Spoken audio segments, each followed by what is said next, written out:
Au tribunal. L'amant de ma femme, un avocat, Harry. Le juge est mon ami. Vous allez quitter cette salle sans rien, soldat. Ma femme a eu un sourire narquois. Il a trop peur pour dire un mot. Regardez-le. Il a fait glisser un papier devant moi. Signez maintenant. Il n'avait aucune idée de qui j'étais vraiment. Chapitre 1. L'insulte. La salle d'audience sentait légèrement le vieux bois et la cire à parquet, l'air était lourd du faible bourdonnement des chuchotements.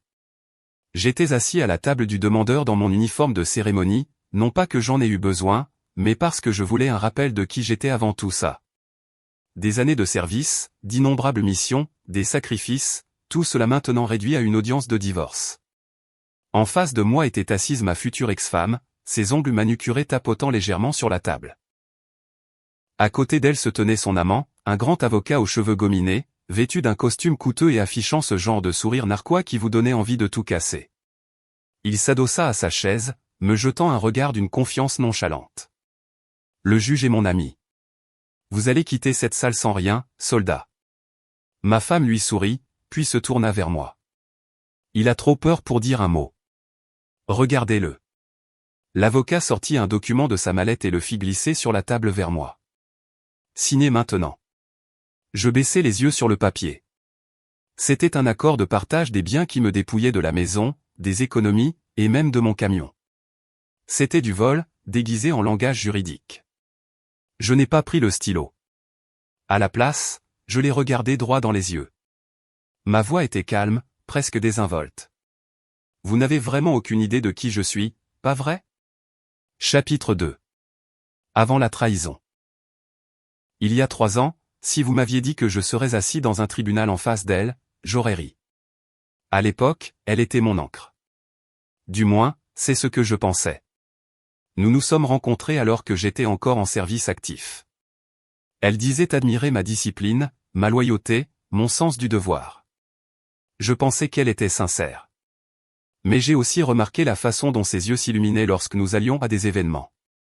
Non pas parce qu'elle était fière d'être à mon bras, mais parce qu'elle aimait l'attention. Elle aimait être présentée à des gens puissants. Elle aimait la façon dont les femmes d'officiers se penchaient pour l'écouter parler. Quand je suis retourné au pays et que j'ai pris un poste de bureau à la base, les choses ont changé. Elle se plaignait des horaires, de la vie ennuyeuse, du fait que je n'étais plus l'homme qu'elle avait épousé. J'ai mis ça sur le compte de l'adaptation. Puis sont venus les dîners de travail tard le soir, les appels téléphoniques passés dans le garage, l'obsession soudaine pour son apparence. Je voulais croire à ses excuses. Vraiment. La vérité est apparue de la manière la plus laide qui soit. Je suis rentré plus tôt d'un séminaire de formation et je les ai trouvés, elle et lui, dans mon salon, des verres de vin sur la table, la veste de son costume sur ma chaise. Il n'a même pas bronché. Il a juste souri de ce sourire d'avocat et a dit « On dirait que vous êtes rentré tôt, soldat ». Ce n'était pas seulement de la trahison. C'était de la moquerie. Et quand j'ai appris plus tard qu'il avait pris son dossier pour notre divorce et qu'il était lié au juge, j'ai su que je n'entrais pas dans un combat équitable. Mais j'avais déjà mené des combats inégaux, et je n'y étais jamais allé sans préparation. Chapitre 3. La mise en place discrète. De retour dans la salle d'audience, je n'ai pas touché le stylo qu'il avait fait glisser vers moi. Au lieu de ça, je me suis adossé, les laissant croire que j'hésitais par peur. Ce qu'il ne savait pas, c'est que mon silence était délibéré. Depuis 3 mois, je constituais discrètement mon propre dossier. Pas par la voie habituelle d'un avocat spécialisé en divorce, mais en utilisant les compétences et les contacts que j'avais acquis au service. J'ai récupéré des relevés bancaires, j'ai pisté des comptes cachés dont elle pensait que j'ignorais l'existence, et j'ai obtenu les témoignages d'amis communs qu'elle avait trahis en cours de route. Plus important encore, j'avais tout documenté, la liaison, les mensonges et, le plus accablant de tous, les communications douteuses entre son amant et le juge. Un de mes amis de la DEC, la division des enquêtes criminelles, m'avait aidé à mettre en place une écoute parfaitement légale lors d'un de leurs dîners de célébration. Leur arrogance était stupéfiante. Ils avaient ouvertement plaisanté sur le fait d'enterrer le soldat, et sur la façon dont, le juge signera tout ce qu'on lui mettra sous le nez. Tout cela, je l'avais maintenant sur un fichier audio impeccable. Le fichier que j'avais étiqueté pour le tribunal, pièce à conviction Z. Je gardais un visage impassible en jetant un coup d'œil au juge. Il hocha la tête poliment mais avec expectative, pensant clairement que tout serait terminé en quelques minutes. L'avocat tapota le document. Signé, soldat. Épargnez-vous l'humiliation. J'ai failli sourire. Vous en êtes certain? Chapitre 4. Pièce à conviction Z. Le juge s'éclaircit la gorge. Monsieur Walker, soit vous signez l'accord, soit vous énoncez votre objection. Je me suis levé lentement, en boutonnant ma veste. Votre honneur, j'ai une objection et une pièce à conviction supplémentaire. L'avocat leva les yeux au ciel. Votre honneur, c'est une manœuvre dilatoire transparente. Il n'y a aucune nouvelle preuve au dossier. J'ai sorti un petit enregistreur numérique de ma mallette et je l'ai posé sur la table. En fait, si. À soumettre comme pièce à conviction Z. L'atmosphère de la pièce a changé. Des murmures dans le public, le greffier qui se redresse sur sa chaise, le juge qui fronce les sourcils. Procédé. J'ai appuyé sur lecture. La voix de son amant emplit la salle d'audience, suave et arrogante. Ne t'inquiète pas, ma chérie. Le juge signera tout ce qu'on lui mettra sous le nez. On va le saigner à blanc et on trinquera à ça à cabot. Le rire de ma femme suivit, reconnaissable entre tous. Il a trop peur pour se battre. Le temps qu'il réalise, la maison, les comptes, tout sera à nous. Un hoquet de stupeur parcourut les spectateurs. Les yeux de ma femme s'écarquillèrent. Son avocat resta figé un instant avant de bondir sur ses pieds. Objection. C'est une violation de la vie privée. Le juge le coupa sèchement. Rejeté. Poursuivez l'enregistrement. Je l'ai fait. Et la phrase suivante était celle que j'attendais. L'amant, encore. Même s'il essaie, je l'enterrerai. Le juge est mon pote. On a déjà fait ça avant. À présent, le juge se pencha en avant, les yeux rivés sur l'avocat, la voix glaciale. Est-ce votre voix, maître? La couleur quitta son visage. Chapitre 5. Le vent tourne. Le silence dans cette salle d'audience était suffocant. Même le bruit du climatiseur semblait fort. L'avocat déglutit difficilement, sa voix soudainement faible. Votre honneur, c'est sorti de son contexte.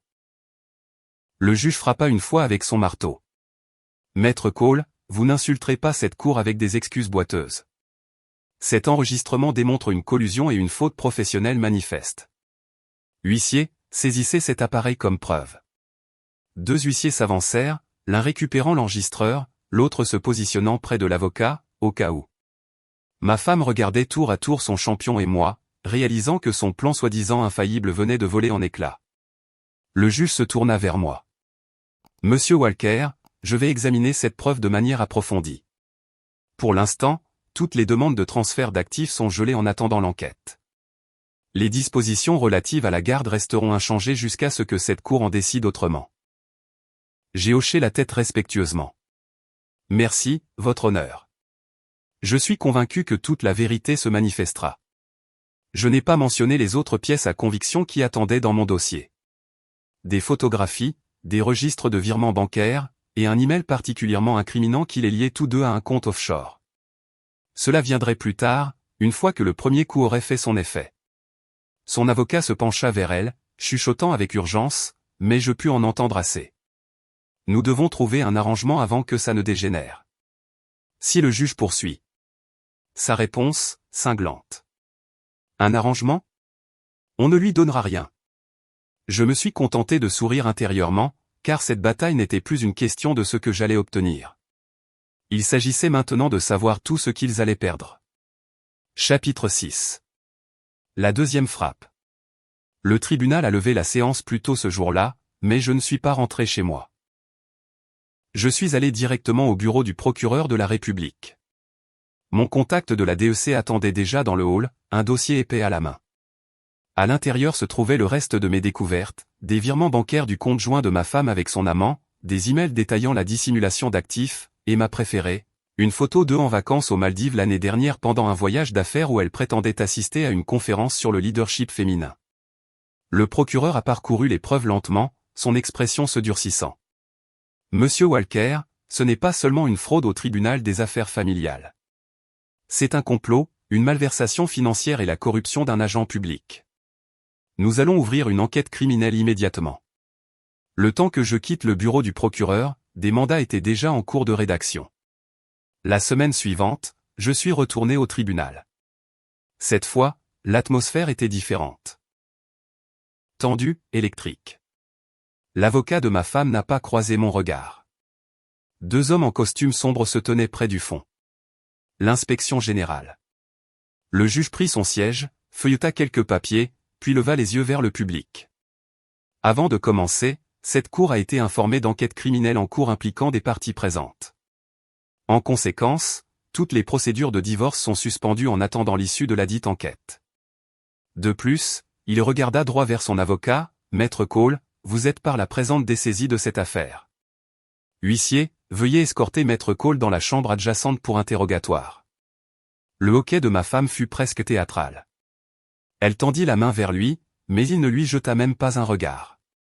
Je me suis penché vers elle juste assez pour qu'elle puisse m'entendre. Tu m'as dit que je n'avais pas le choix. Tu avais raison. Je n'en avais pas. Je devais vous détruire. Son visage devint blême. Elle savait que ce n'était pas fini. Ça ne faisait qu'empirer. Chapitre 7. L'effondrement total. 3 semaines plus tard, l'affaire a éclaté. Les journaux locaux titraient « Un avocat de premier plan et son amante accusés d'avoir soudoyé un juge et escroqué un vétéran dans une affaire de divorce ». L'histoire s'est propagée rapidement. Dès le 2e jour, les médias nationaux diffusaient des extraits de l'enregistrement, son rire, ses promesses suffisantes, encore et encore. Mon téléphone n'arrêtait pas de vibrer avec des messages de personnes dont je n'avais pas eu de nouvelles depuis des années. La plupart étaient des félicitations. Certains étaient des excuses pour avoir douté de moi. Son monde, cependant, s'effondrait. Son amant a été radié du barreau en 1 mois et risquait maintenant jusqu'à 12 ans de prison. Le juge, son pote, a été suspendu en attendant des poursuites pour violations éthiques et corruption éventuelle. Et ma femme, elle a été inculpée en tant que co-conspiratrice. Le procureur a gelé ses comptes, saisi sa voiture de luxe et le condo qu'elle s'était acheté avec mon argent. Sa famille, autrefois suffisante et bruyante, est devenue silencieuse. J'ai entendu dire qu'ils avaient hypothéqué leur propre maison pour couvrir ses frais de justice croissants. Mais le vrai moment, celui que j'attendais, est arrivé lors de l'audience finale. Le nouveau juge a examiné le dossier, puis m'a regardé directement. Monsieur Walker, à la lumière des preuves accablantes de faute professionnelle, vous obtenez la garde exclusive de vos enfants, la pleine propriété de tous les actifs contestés et la dissolution immédiate du mariage. Madame Walker est condamnée à verser une restitution desquelles en sera légalement capable. Ses mains tremblaient lorsque le marteau est tombé. Je me suis levé, j'ai boutonné ma veste et, en passant à côté d'elle, j'ai dit doucement, pas le choix, tu te souviens.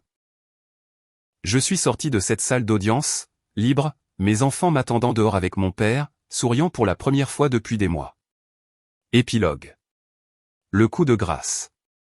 2 mois après cette rencontre au supermarché, une enveloppe est arrivée dans ma boîte aux lettres. Son écriture, tremblante, désespérée. À l'intérieur, une seule page. Je ne trouve pas de travail. Je ne peux pas payer le loyer. S'il te plaît, juste assez pour m'en sortir jusqu'à ce que je trouve quelque chose. Pour le bien des enfants. Il n'y avait pas de « je suis désolé », aucune reconnaissance de ce qu'elle avait fait. Juste la supposition que je la sortirais encore d'affaire. J'ai placé la lettre dans une nouvelle enveloppe avec une seule photo, une que j'avais prise le week-end dernier, moi, les enfants, mon père et ma nouvelle compagne, souriant sur la terrasse du chalet que je venais d'acheter à la montagne. Au dos, j'ai écrit « Tu avais raison. Je n'avais pas le choix. J'ai choisi de bien vivre sans toi. » 2 semaines plus tard, un ami commun m'a dit qu'elle avait été expulsée.